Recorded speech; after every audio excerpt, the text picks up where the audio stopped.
بسم اللہ الرحمن الرحیم۔ السلام علیکم ناظرین اکرام، آج میرے پاس ایک خبر ہے جس کی میں تصدیق کر چکا ہوں، لہٰذا کہہ سکتا ہوں کہ یہ 100% درست اور مصدقہ خبر ہے۔ آج سے 4 روز قبل عمران خان سے کچھ لوگوں نے ملاقات کی اور عمران خان کو یہ آفر دی کہ وہ بنی گالا شفٹ ہو جائیں اور عید بنی گالا میں کریں۔ عمران خان نے سختی سے منع کر دیا اور ساتھ یہ کہا کہ میں نے 4 دن پہلے کچھ ہلچل دیکھی تھی، مجھے محسوس ہوا تھا کہ مجھے کہیں شفٹ کرنے کی کوئی سکیم زیر عمل ہے۔ عمران خان نے کہا کہ میں سمجھا کہ شاید مجھے کسی مزید تنگ جیل میں، کسی زیادہ تکلیف دہ جیل میں شفٹ کیا جا رہا ہے، جس کے لیے میں بالکل تیار ہوں۔ عمران خان نے کہا میں تو یہ بھی توقع کرتا ہوں کہ مجھے جا کر کوارٹر گارڈ میں بند کر دے فوج کے کسی علاقے میں اور میرا ملٹری ٹرائل شروع کر دے، میں تو اس کے لیے بھی تیار ہوں۔ لیکن جب لوگوں نے آ کر کہا کہ ہم نے بات کی ہے متعلقہ لوگوں سے، جب میں کہتا ہوں متعلقہ لوگوں سے تو اس سے میری مراد ناظرین کرام جنرل اسد منیر اور ان کے خم خیال ان کے رفقا جنرلز ہوتے ہیں۔ مجھے بار بار کہنا پڑتا ہے کہ ان کی تو کوئی اوقات نہیں، ان کی تو کوئی حیثیت نہیں، یہ جو گلیورز ورلڈ کے بیچارگی کے مارے بونے آپ کو نظر آتے ہیں سکرین پہ چلتے ہوئے، یہ شہباز شریف، یہ نواز شریف، یہ بی بی سرجری، یہ پٹواریوں کے ہواری اور پٹواری، ان کی کوئی حیثیت نہیں۔ یہ آفر ان لوگوں کی طرف سے آئی تھی جن لوگوں نے عمران خان کو بلا وجہ بغیر کسی مقدمے کے سینہ زوری کے ساتھ بند کر رکھا ہے۔ عمران خان نے کہا ان لوگوں سے جو ملنے کے لیے گئے کہ اس کا مطلب یہ ہے کہ بغیر میری کانسنٹ لیے مجھے شفٹ تو وہ کر سکتے ہیں، جہاں چاہیں شفٹ کر سکتے ہیں، میں تو اکیلا قیدی ہوں، ان کے پاس سینکڑوں نمبردار ہے، ان کے پاس سینکڑوں سپاہی ہے جیل کے، وہ تو کر سکتے ہیں، لیکن اپنی مرضی سے میں تو نہیں ہوتا۔ میرا جا کر جواب دیجئے، یہ عمران خان نے کہا کہ میں قطعی طور پہ جیل سے نہ پشاور جاؤں گا اور نہ میں بنی گالا جاؤں گا، اپنی مرضی سے نہیں جاؤں گا۔ اور سب سے جو اہم بات کی ہے عمران خان نے آج کے ولاگ کا محوری نقطہ یہ ہے، عمران خان نے کہا ہے کہ اگر مجھے زبردستی بنی گالا شفٹ کر دیا گیا تو میں اسی دن قوم سمجھ لے کہ میں بھوک ہڑتال پہ چلا گیا ہوں، اور میں جاتے جاتے یہ کہہ جاتا ہوں کہ اگر مجھے زبردستی جو میں موومنٹ دیکھ رہا ہوں، اگر مجھے بنی گالا شفٹ کیا گیا تو قوم کو چاہیے کہ پوری قوم بنی گالا پہنچے۔ یہ ہے پیغام عمران خان کا۔ اور ناظرین کرام، جب آپ دیکھتے ہیں نا کہ ظلم بڑھتا جا رہا ہے، جبر بڑھتا جا رہا ہے، سختی زیادہ ہو رہی ہے پی ٹی آئی پہ، عمران خان پر، تو یہ مت سمجھیے گا کہ ڈائلاگز بند ہو گئے ہیں۔ اصل ڈائلاگ وہ نہیں جو ہوئے تھے، وہ تو میں نے پہلے آپ کو کہہ دیا تھا، یہ ڈائلاگ کوئی نہیں، یہ مذاق ہے۔ اصل ڈائلاگ جاری ہے۔ عمران خان کے پاس کوئی دوسرا راستہ نہیں ماسوا اس کے کہ وہ ڈٹا رہے، وہ اس موقف پہ ڈٹا رہے کہ یہ جو مینڈیٹ چور حکومت آپ نے مسلط کر رکھی ہے، یہ بتائیں کہ اس کا بوریا بسرا کس طرح اور کتنے ہفتوں کے اندر اس کا لپیٹنا ہے، اور یہ بتائیں کہ مینڈیٹ واپس کرنا ہے یا پھر نئے الیکشنز کی طرف جانا ہے۔ مینڈیٹ واپس تو نہیں ہونا چاہیے، اب نہ مینڈیٹ واپس ہونے سے اب معاملہ سنورے گا۔ ایک دفعہ قومی خزانہ، قومی سرمایہ نئے انتخابات پہ ضرور لگے گا، اب میں نہیں کہتا ضائع ہوگا، لگے گا۔ اور یہ انتخابات وہ ہوں گے، چونکہ میں نے لوگوں کو کہتے ہوئے سنا ہے نا کہ جناب اگر نئے انتخابات ہو بھی گئے تو کیا ہوگا، اسی طرح فارم 45 اور 47 نہیں ہوگا۔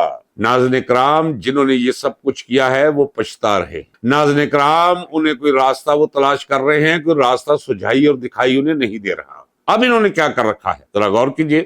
آپ دیکھتے ہیں، سنتے ہیں کہ ہر دوسرے چوتھے دن سپریم کورٹ کے اندر وہ اپیل جو کیا سیولین کا ملٹری کورٹس میں ٹرائل ہو سکتا ہے، اس کی سماعت ہوتی ہے۔ اور سماعت کون کر رہا ہے؟ سماعت اسی طرح ہے کہ جس طرح کوئی بندہ کسی کو قتل کر دے تو کہیں میں جج ہوں، اپنے بارے میں میں فیصلہ کروں گا کہ میں نے قتل کیا ہے یا نہیں، مجھے پھانسی لگنی چاہیے یا باعزت طور پہ بری ہونا چاہیے، یعنی قاتل خود جج بن جائے اور فیصلہ کرے۔ یہ وہ سارے کے سارے ساتوں کے ساتوں لوگ ہیں جو ادھر ادھر سے ٹٹو اور بے ضمیر قسم کے لوگوں کو اکٹھا کیا، 26ویں آئینی ترمیم کے ذریعے یہ سو کالڈ آئینی بینچ بنایا یا آئینی عدالت قائم کی، جس کا کوئی تصور ہی نہیں ہے، کہیں کوئی تصور نہیں۔ یہ بینچ سن رہا ہے وہ اپیل جس میں فیصلہ ہونا ہے کہ کیا